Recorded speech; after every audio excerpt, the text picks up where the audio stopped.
It started with a strange phone call in the middle of the night. A man was told to go to a remote location to see documents about his son, but when he arrived, he saw a figure in the dark, pointing a rifle at him. And what investigators found at the scene made no sense at all. What was behind all this just doesn't fit into any framework of normal. So let's talk about Diana Lovejoy. She was born on October 26, 1972, in the sun-drenched landscape of Southern California. Growing up, she was a student at Mountain View High School in Mountain View, California. From there, she pursued a truly impressive academic path. She went on to earn her bachelor's degree from the University of California, San Diego, not just in one subject, but in psychology, literature, French, and music. She graduated from that prestigious institution in 1994. Now, there isn't a wealth of information about her earliest days, but what we do know paints a very specific picture. Her friends from that time remember her as someone who was incredibly easy to talk to. She was known for being exceptionally smart, funny, and also highly disciplined and intensely focused. You see, Diana was not the party type. Instead, she poured all of her energy into her studies and into maintaining her health. Being active was a massive part of Diana's life. It was central to her identity. Whether it was swimming, bike riding, hiking, or running, she was almost always outside, engaged in some physical activity. And even while she was still completing her degree, she managed to land a job at Nokia. Specifically, she worked as a lead documentation specialist. This wasn't just a college job either. She took it on full-time right after she graduated and ended up working at Nokia for a solid 4 years. After that, she moved on to other technical writing jobs within the software industry. In these roles, Diana was doing incredibly well for herself, making well over $100,000 a year. So that brings us to the moment she met Greg. This was in March of 2005 while she was living in San Diego. And believe it or not, she actually met him on a dating site. His name was Greg Mulvihill. He was 34 years old at the time, and just like Diana, he absolutely loved fitness. It was a powerful common ground for them. He also worked in the tech industry, so they could connect on so many different levels. Greg was born and raised in Oregon, but he had made the move to California to work as a computer programmer back in the year 2000. And just like Diana, Greg was really successful in his career.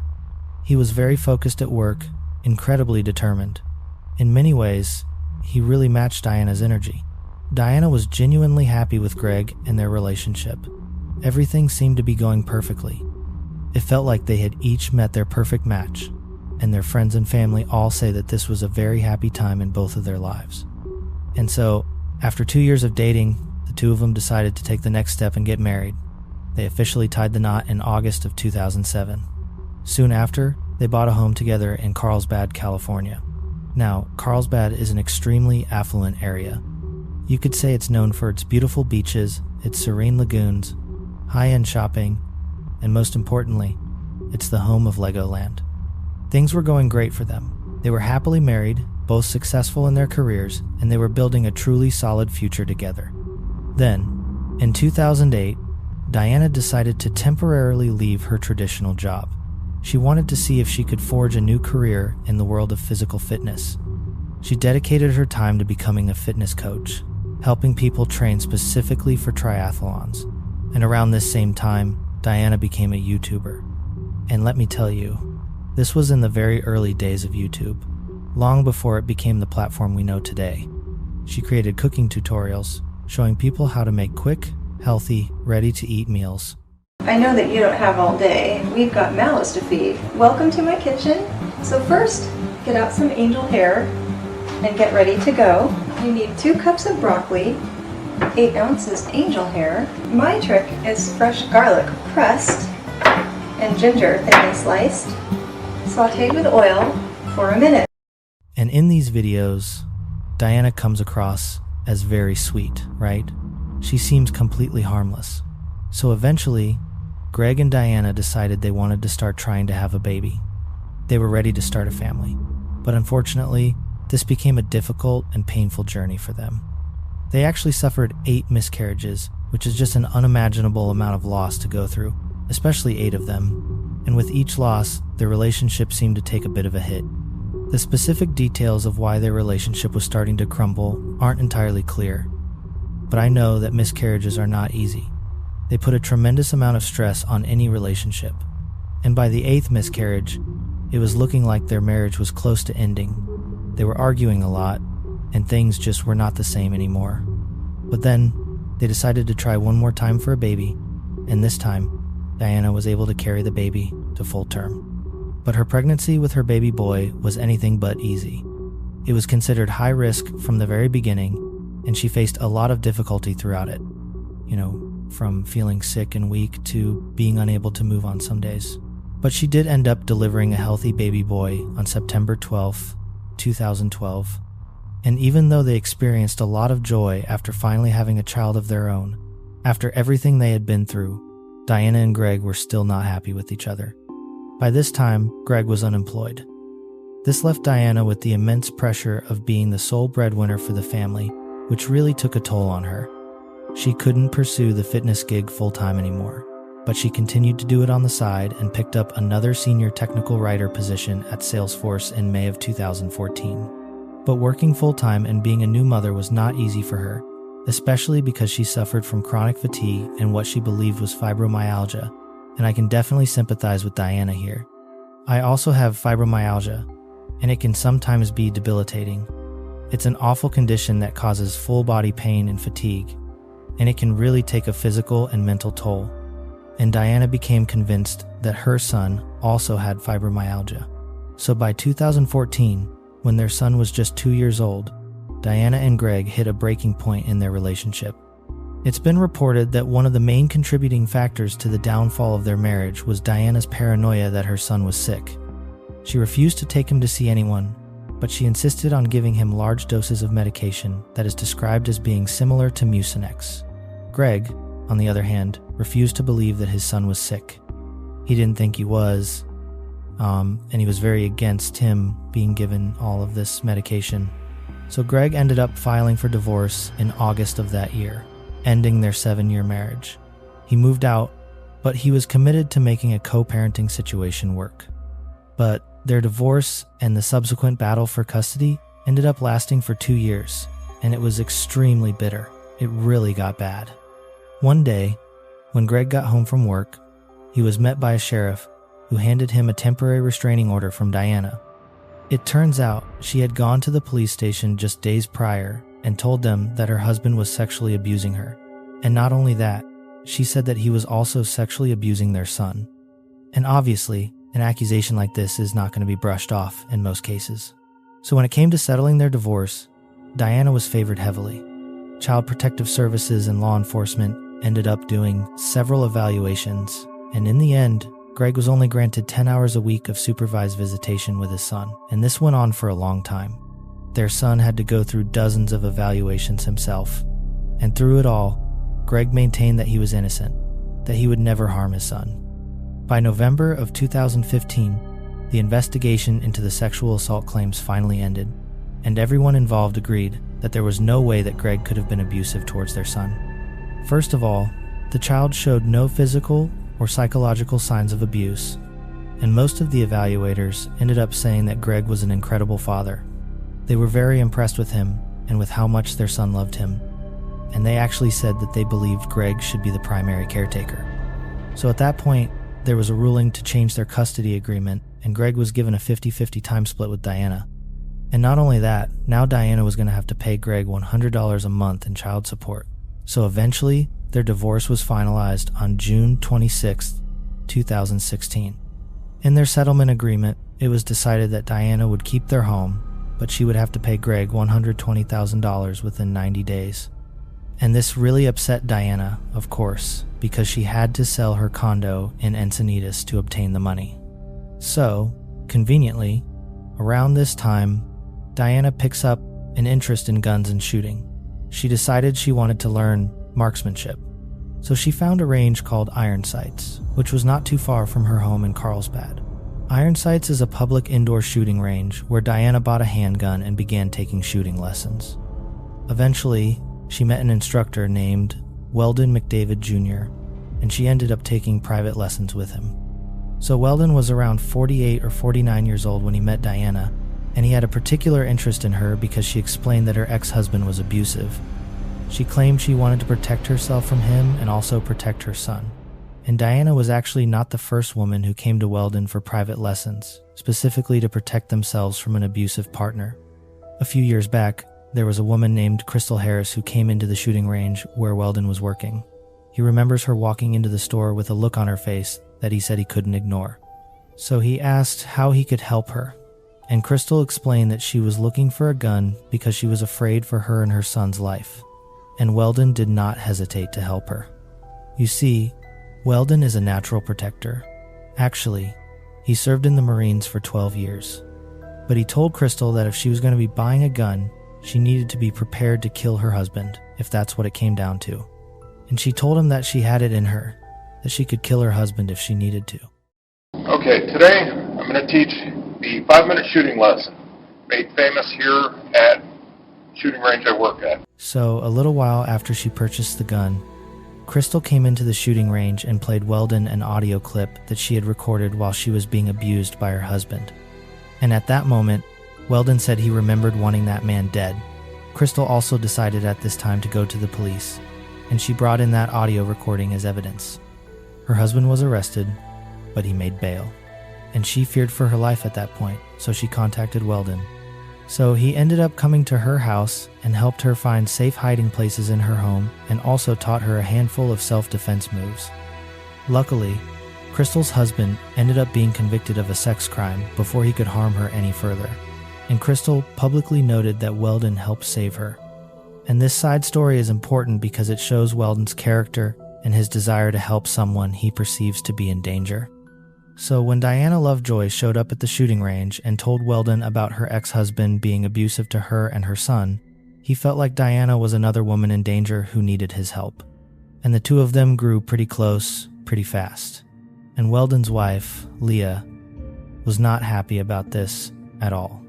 She noticed that they were texting a lot, and she felt like it was becoming inappropriate. And Weldon kept trying to tell her, I'm just trying to help this woman. I'm trying to keep her safe, give her tips. There's nothing more to it.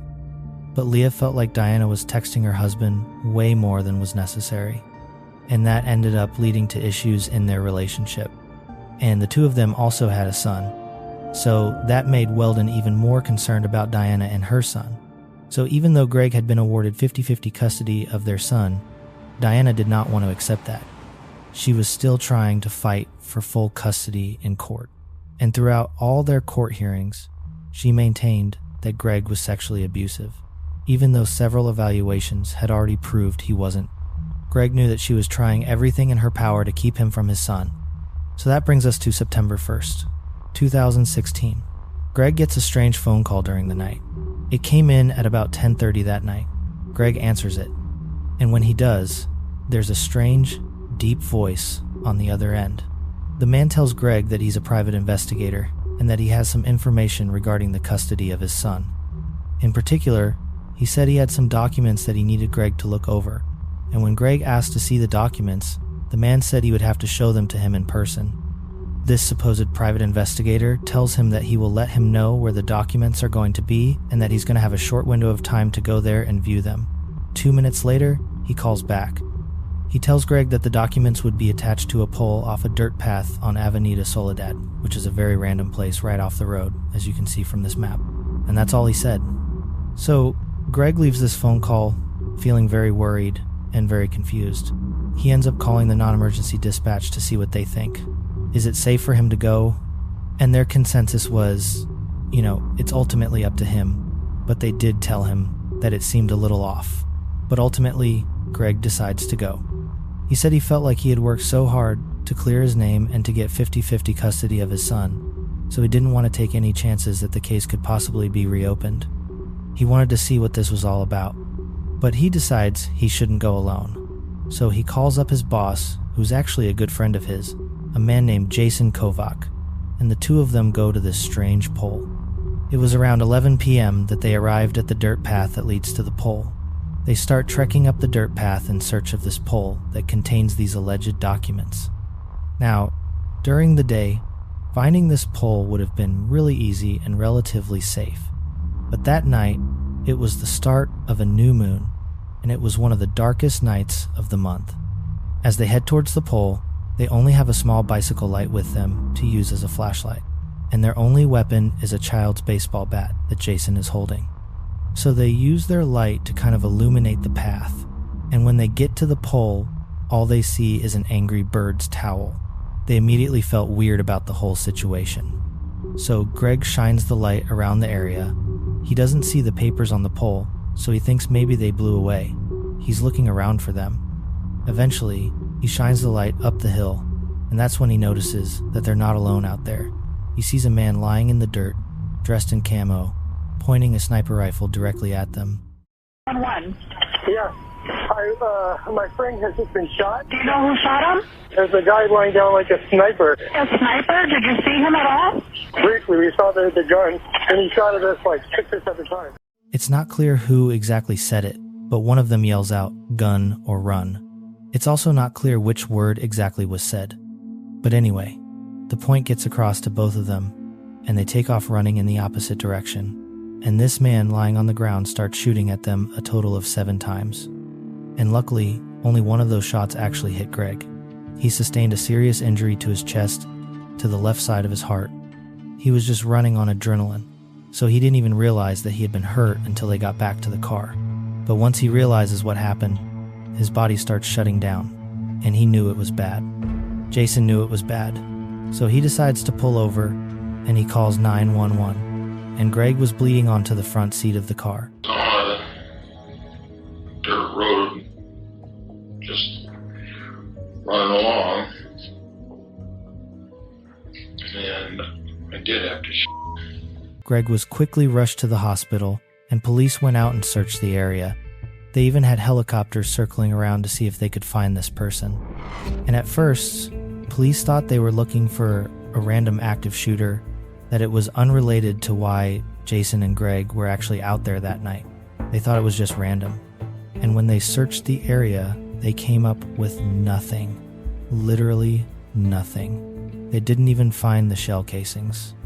And that made them feel like whoever they were looking for was experienced and had known to collect those before leaving the scene. And I shouldn't say they didn't find anything, because they did find something. Something very weird. They found another towel, and this one was covered in human feces. And this towel was left where they believed the shooter was lying down. Sergeant Debbie Ernst was one of the first at the scene, and she remembered something helpful. She remembered that Greg had called non-emergency dispatch right before this all happened and said that he was being called out there by a private investigator. So they asked Jason about it. He confirms it. He says, he got this weird call and he asked me to join him because he was unsure about the situation. Now, thankfully, Greg survived and he was able to talk to investigators about what he experienced. And he also explained that he and his ex-wife, Diana Lovejoy, were in a horrible custody battle. And he also said that he didn't believe she was the one who actually did the shooting. So police obviously go to interview Diana, and when they do, her demeanor just doesn't sit right with them. One officer even said that Diana appeared to be giggling at one point. They just felt like something was off. But Diana claimed that she had nothing to do with this, and that she had been home all night. So the police knew that the best way, and possibly the only way, that they were going to track down the person who actually committed the shooting was by figuring out who made that initial call to Greg. They felt like it was pretty obvious that Greg had been lured out there and that it had something to do with his divorce and the custody of his son. So, investigators start by tracing the cell phone number used to call Greg that night, and they learned that it was a prepaid burner phone, which was, largely unhelpful. But they were, however, able to trace where the phone had been purchased, which was a local Best Buy.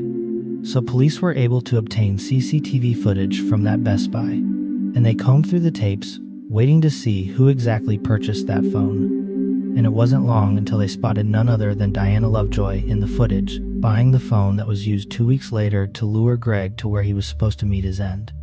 And of course, this gave Carlsbad police enough evidence to arrest Diana and bring her in for further questioning. And they also searched her home and found the exact outfit that she was wearing in the Best Buy footage. But when they bring her in, Diana, of course, denies everything. She insists that she was home that night and had nothing to do with what happened to Greg. In the interrogation, the police straight up ask her if she hired someone to kill her husband, and she says she didn't. but it only took a little more pressing for Diana to start opening up. She eventually tells investigators about her relationship with shooting instructor Weldon McDavid Jr. and stated that Weldon volunteered to help protect her, and she also tells them that she and Weldon slept together. So it turns out Leah was right, and she says that she regretted this and it was only once. But further into the interrogation, Diana changes her story once again. And this time, she says that she did hire Weldon, but not to kill Greg, just to scare him. She explains that she was hoping Weldon could scare Greg into giving her full custody of her son. She explains to police that she paid Weldon $1,000 and planned to give him another $1,000 after this was over, but she never wanted him to kill Greg. She just wanted him to confront him and intimidate him. So they asked her to kind of walk them through the events of September 1st, and she does. She said that she picked up Weldon at the park and ride, and that he was carrying what looked to her like a rifle case. But when she asked him what was inside, he told her not to worry, and she told investigators that she didn't, and she didn't ask him any more questions after that. And then she confesses that she actually picked Weldon up after the confrontation was supposed to happen, and he said that things went wrong. She tells them that Weldon said he had no choice but to shoot. When they ask why he felt that way, she says, "I don't know. I didn't ask him any more questions." So as soon as Diana names Weldon as the shooter, the SWAT team rushes to his home, but first they called his landline and told his wife, Leah, to grab their son and get out of the home. Not only were they planning on arresting Weldon and bringing him in for questioning, they were also going to be searching the entire home. They did not want to scare Leah and her son, of course, so they asked her to go outside. Of course, mainly they're looking for the gun, and the SWAT team did find lots of guns, but not the one that they believe was used to shoot Greg. That is, until they reach the garage. In the garage, they find the upper and lower assemblies for an AR-15, which is what they believed he used. They were located under piles of foam and sleeping bags, so he had tried to hide them. And the AR-15 had a silencer on it, which is illegal in California. And not only that, they also uncovered something called a brass bag, which is used to catch the shell casings from a bullet. And inside the brass bag, there were 7 shell casings, which explains why they were not at the scene. And they also searched his car, where they found a camo jacket and black pants that were covered in dirt. So, this is pretty much a slam dunk. The police have a solid case against Weldon at this point. But, just like Diana, Weldon first tried to deny any connection to the shooting. He said he knew nothing about it and that he was home the entire night. So police ask for his cell phone and he refuses to hand that over. But they didn't even really need it at that point. They knew he was lying. So then they test that towel with human feces on it, and it turns out the DNA belongs to Weldon. But even with that evidence, Weldon still tries to convince them that he was not the shooter. He said the reason he was actually out on that dirt road that day is because he was going for a run. And while he was out running, he had to take a... I'm being set up.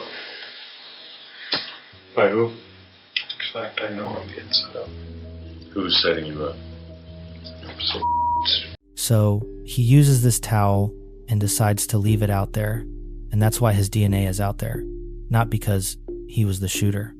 They ask him if he brought the towel out there with him, and he said, "No, it was just there, and I just used it to wipe. It was convenient." But what he didn't know is they already knew that this towel belonged to Diana Lovejoy. They found a match for the towel, like a second towel that was exactly the same, at her house. So then his story starts to shift, and he starts saying that he has been set up.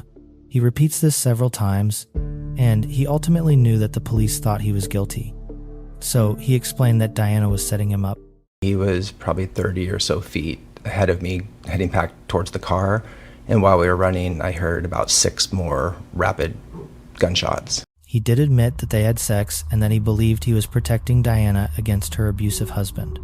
So on September 12th, 2016, less than 2 weeks after the shooting, Diana and Weldon were arraigned on charges of conspiracy to commit murder and attempted murder. And of course, both of them entered a not guilty plea, and their trial was set for October of 2017. The prosecuting attorney argued that Diana Lovejoy paid Weldon McDavid Jr. $2,000 to lure her ex-husband out to a remote location with the intent to kill. They argued that her motives were twofold.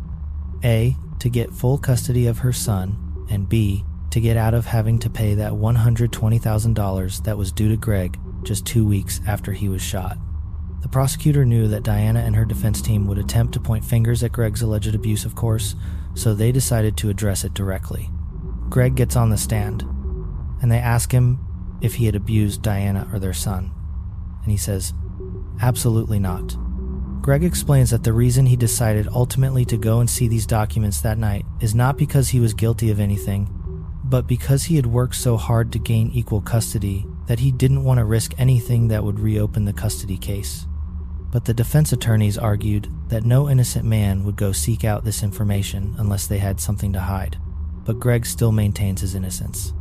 The defense also argued that the only reason Greg was lured out to that spot that night was not for the intention of being killed, but instead it was a way for Diana and Weldon to gather information against him. According to Weldon, he was simply there to take a video of Greg looking for this information, which he and Diana would use to reopen the custody case.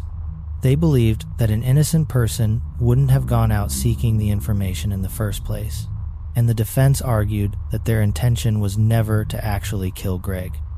But why go out there dressed in camo with an AR-15? Well, Weldon says he did that for a few reasons. Number one, he was in the military for a long time, and he was trained to always be prepared. He also testified that Diana told him Greg was a drug user who owned an unauthorized gun, so he brought his gun with him as a potential defense, just in case Greg attempted to cause him harm. Weldon also testified that he waited out there for Greg that night, but when Greg got there, he realized that his plan to secretly record him on his phone wouldn't work because his phone had a flashlight, and Greg would obviously see the flashlight, and that would give him away, and their secret plan would be ruined. And he said by the time he made this realization, Greg was shining his flashlight right at him. If I had intended to kill Mr. Mulvihill, he would have been dead. I never intended that. So Weldon claimed that Greg having this flashlight gave him a tactical advantage because it would mess with his own vision in the event that he needed to defend himself. And that's when, according to Weldon, he heard Greg say, "I have a gun." So he argues that in self-defense, he shoots at the flashlight. Greg was the one holding the flashlight. And Weldon said that by eliminating the flashlight, he would no longer have a tactical advantage, and that would give Weldon the ability to defend himself if necessary. This is his argument. He claims that it wasn't until a few seconds after Greg and Jason started running in the opposite direction that he realized he'd actually shot Greg, but he says that this was an accident. And that becomes a main focus of the trial, whether or not this was accidental, and that's when they use this argument, which anytime I've seen this be used, it blows me away. But he argues in court with his defense attorney that he is such a good marksman that if he wanted or intended to kill Greg, he could have easily done so and Greg would be dead. And to back that up, they even brought in 3 witnesses to explain what a good marksman Weldon actually was. One of them was Billy Redder, who was his friend and student. And he stated on record that Weldon could easily hit a target 100 yards away, and Greg was only 20 yards away, so he would have no trouble killing him if that was actually his intention. Then they brought in a fellow Marine named Christopher Lozano, and he said that Weldon would have no issue hitting a center mass even in bad lighting. He said that in the Marines, they are taught to shoot center mass, which is the largest area with the highest chance of death. He argued that if Weldon's intent was to kill, the darkness would not affect his ability to shoot Greg at center mass. Also, they brought in a man named Vincent Kaiser. He said that Weldon was a skilled, accurate, and expert rifleman, and he would have easily killed Greg if he wanted to. Weldon also testified to this, stating that he's worked as a firearms instructor for more than 17 years and would have been able to accurately shoot Greg if he wanted him dead. The jury in the above entitled cause find the defendant, Diana Jean Lovejoy, guilty of the crime of attempted murder of Greg Mulvihill. We further find true the allegation that Diana Jean Lovejoy acted willfully, deliberately, and with premeditation. We further find true the allegation that Diana Jean Lovejoy was vicariously armed with a firearm within the meaning of Penal Code Section 120 22(a)(1). Diana received a sentence of 26 years to life in prison, and Weldon received 50 years to life. He also was required to pay $500,000 in punitive damages to Greg. And when Weldon was receiving his sentencing, Diana ends up passing out in the courtroom. We, the jury, in the above entitled cause, find the defendant, Weldon K. McDavid, guilty of the crime of conspiracy to commit murder. Hang on. All right, we're going to need to take a break. You're done. And if we could have, the jury go back into the room. This was very dramatic, and some people question whether or not it was real. I have no idea. You guys will have to let me know your thoughts on that. But she was wheeled out on a stretcher, so they had to bring them back in at a later time for their sentencing. And when they did, Diana maintained her innocence and said that she loved Greg and still cared about him. I did not intend to shoot Mr. Mulvihill. I'm sorry that I shot Mr. Mulvihill. It was an aiming error, as I stated previously. Weldon also maintains his innocence and still to this day says that it was a shooting error. And of course, both Weldon and Diana tried to appeal their sentences, but they were both overturned. And there isn't too much information out there as far as how Greg is doing or how his son is doing. But I assume they're both doing a lot better with Diana behind bars. It's so crazy to me how desperate people will get, especially when it comes to divorce situations or relationships ending in turmoil. To think it's that easy to just go out and hire someone to kill your husband, it's pretty wild. The one thing that does get me about the whole situation is that she was only going to pay him $2,000. That seems pretty low. But at the same time, Weldon seems like the kind of guy that would have done this with or without the money. He wanted to protect women from abusive men. And again, I just want to make it clear that there is no evidence that Greg was abusive to Diana or to their son in any way. It's all just going back to what Diana claims. And again, there were several evaluations done by different agencies, and none of them found a shred of evidence that Greg was abusive. In fact, they all thought, or most of them thought, that Greg should be the primary caretaker. So I think that says a lot.